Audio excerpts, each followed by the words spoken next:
Le damos la bienvenida Sergio Chousa, economista y docente de la UBA, director de la consultora Sarandí. ¿Cómo está, Sergio? Marina Carabajal y Walter Ayala, te saludamos desde Formosa. Hola, buenos días para vos, Marina, y para todo tu equipo. La verdad que estamos muy interesados en saber qué análisis realizás de la conferencia que brindó Milei en Estados Unidos ante el Banco Interamericano de Desarrollo. ¿Dio un discurso mentiroso? ¿Las cifras que brindó son falsas o es así? Bueno, mira, no hubo ninguna innovación, nada original respecto de lo que viene siendo el discurso histórico de Milei. Hay una realidad que es que hace uso de algunos truquitos técnicos para mejorar un poco los resultados macroeconómicos respecto de la realidad. El caso tal vez más evidente es el de la situación fiscal, el estado de las cuentas públicas, que es uno de los ejes principales del presidente en la generación de expectativas, en la coordinación de su programa económico. Este discurso sobre la necesidad de eliminar rápidamente el déficit. Y el año 2024 fue un año en el cual es verdad que hubo una reducción muy importante del gasto, eso redujo los niveles de déficit, pero el presidente dice que el año cerró con una situación superavitaria para el Estado Nacional, y no es así. La realidad es que hace uso de cierta argucia técnica, que es no computar el pago de intereses por los títulos públicos, por la deuda, por el financiamiento que tiene el Estado Nacional en pesos a través de este instrumento que se llama LECAPS, y lo que paga de intereses mensualmente este instrumento no lo computa, se lo lleva lo que llamamos técnicamente por debajo de la línea, con lo cual muestra un incremento de la deuda, pero no el pago de intereses correspondiente. Bueno, todas estas cuestiones también ocurren con otros indicadores, por ejemplo... ¿Como el de la pobreza? Viste que dijo que sacó de la pobreza a más de 10 millones de argentinos. Bueno, ahí también hay otro truco. Bueno, ahí primero de todo tiene una base de comparación que es también amañada, porque toma el pico de su propia gestión, que fue el del primer semestre, estuvo muy influido por el efecto de la devaluación inicial, el aumento del dólar del 118%, o sea, no se puede desvincular de ese incremento inicial de las primeras medidas del mismo gobierno de Milei. Después, obviamente, respecto de ese pico total, se iba a producir una baja. Seguramente todavía no conocemos el dato, lo vamos a conocer en el mes de marzo, pero el cierre de 2024 en términos de pobreza va a estar o igual o un poquito por arriba de los niveles que él asumió.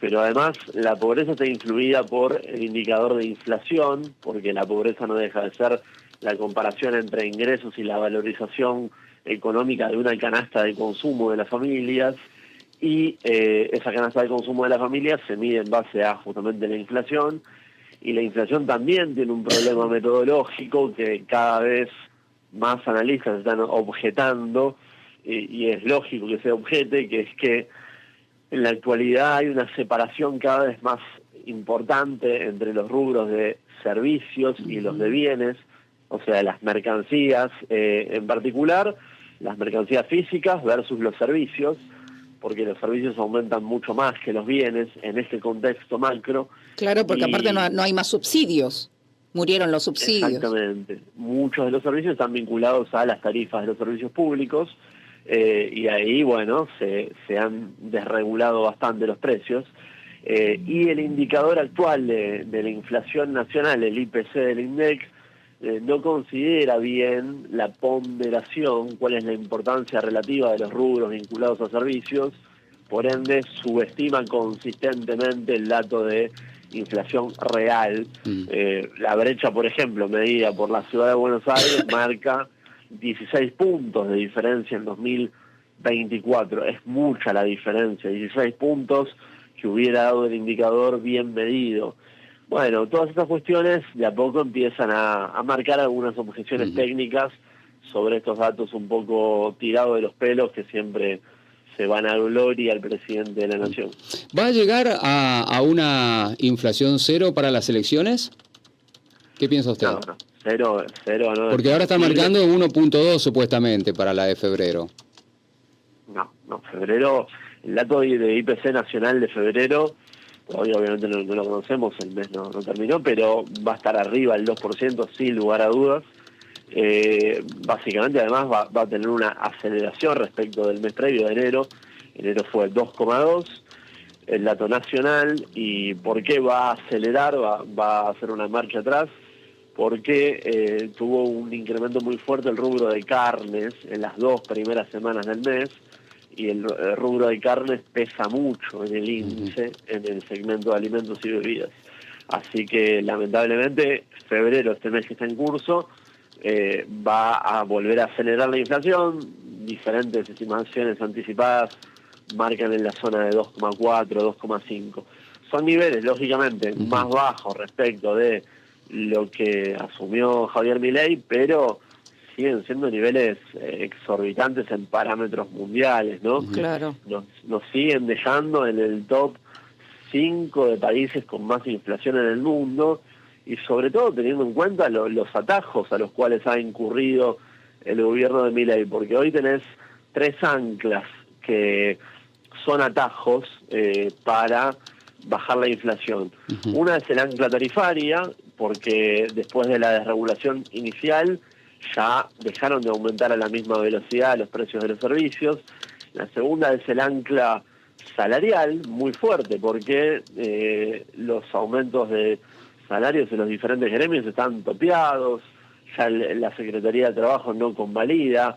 Claro, no pueden superar el 2%.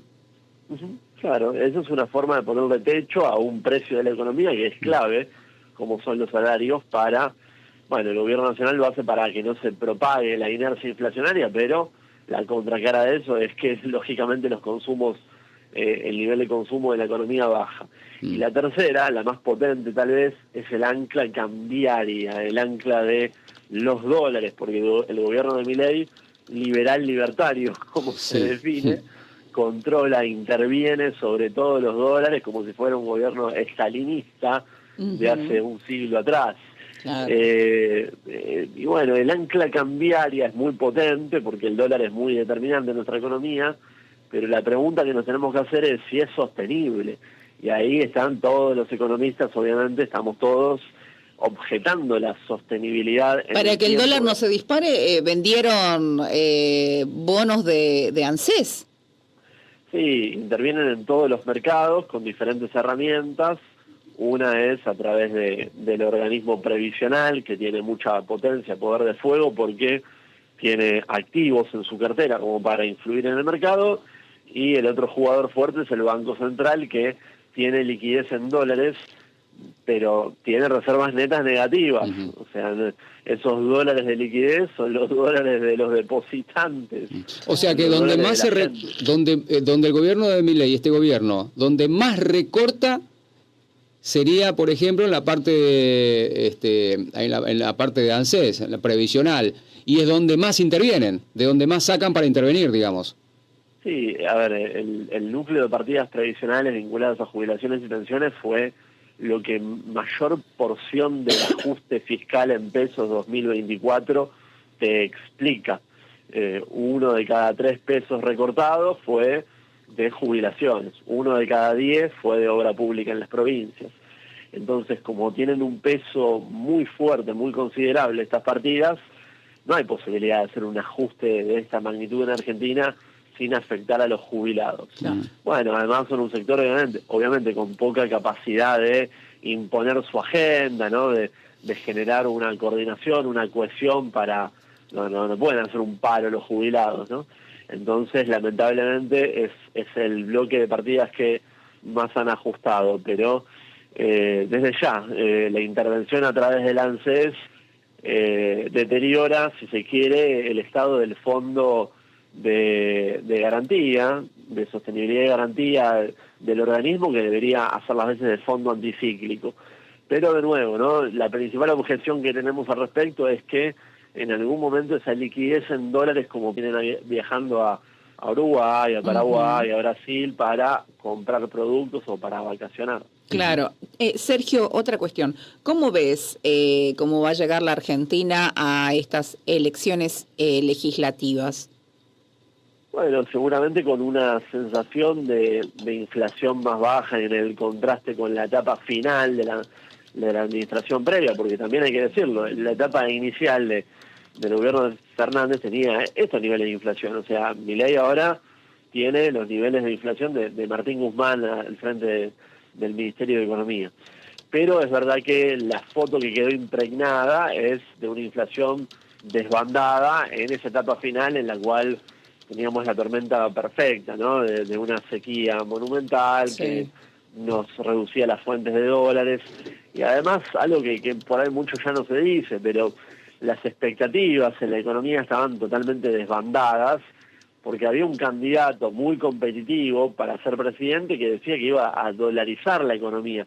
Y cuando eso ocurre, claro, todos los agentes que fijan precios, todos los formadores de precios de la economía, se cubren, ponen cualquier precio a los productos y desatan un proceso inflacionario mucho más lanzado, porque dicen, mirá, si llega a ganar este muchacho que va a dolarizar, y bueno, ¿a dónde se va a ir la economía? Bueno, obviamente, nosotros decíamos, no lo va a poder hacer, no lo va a hacer si gana.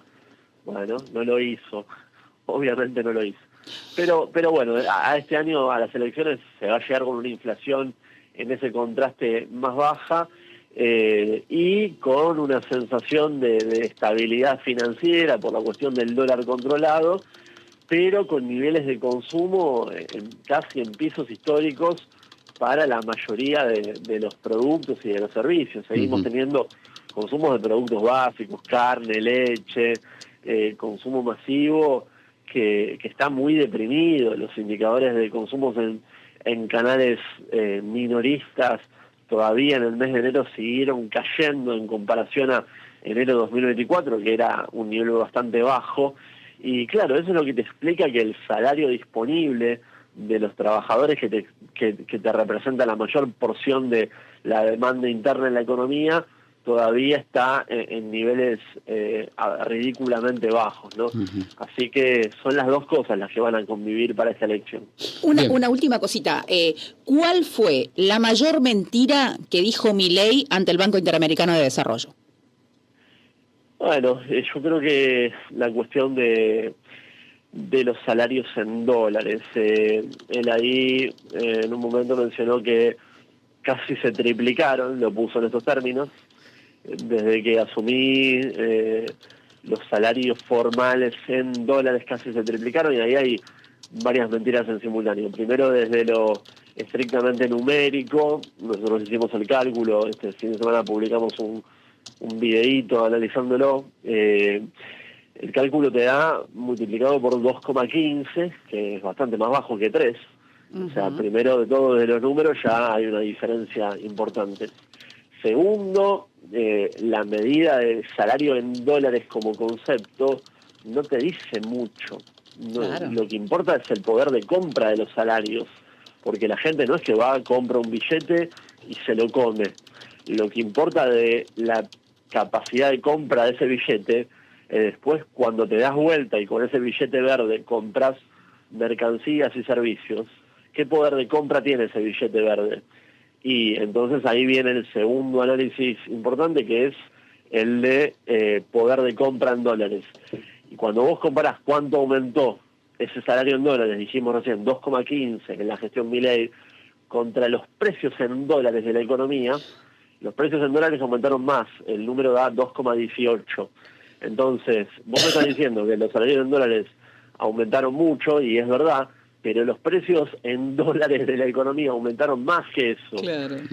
Dicho de otra forma, si uno computa lo básico, ¿no? La variación porcentual de los salarios contra la variación porcentual de los precios de la economía, los precios aumentaron más que los salarios. O sea, se redujo el poder de compra, se redujo el poder adquisitivo. Entonces, digamos, es muy importante cada vez que uno escucha al presidente Milei hablar de haberes, jubilaciones en dólares, también lo hace con las jubilaciones, igual es insólito, ¿no? Porque la capacidad de ahorro de los jubilados o de consumos en el exterior de los jubilados es prácticamente nula, lógico, y de ingresos en dólares, siempre tiene que pensar uno, bueno, bárbaro, ¿cuánto aumentó los precios de la economía medidos también en dólares, dolarizados? Y todos lo sabemos, la economía argentina se encareció brutalmente en dólares, porque hay un dólar ficticiamente bajo, artificialmente bajo e insostenible, pero un proceso inflacionario que sigue siendo muy importante para los parámetros mundiales. Así que esa definitivamente fue la principal falacia del presidente el sábado. Sergio Chousa, agradecemos mucho su tiempo, le mandamos un fuerte abrazo, muy amable. No, a ustedes, a disposición. Hasta luego.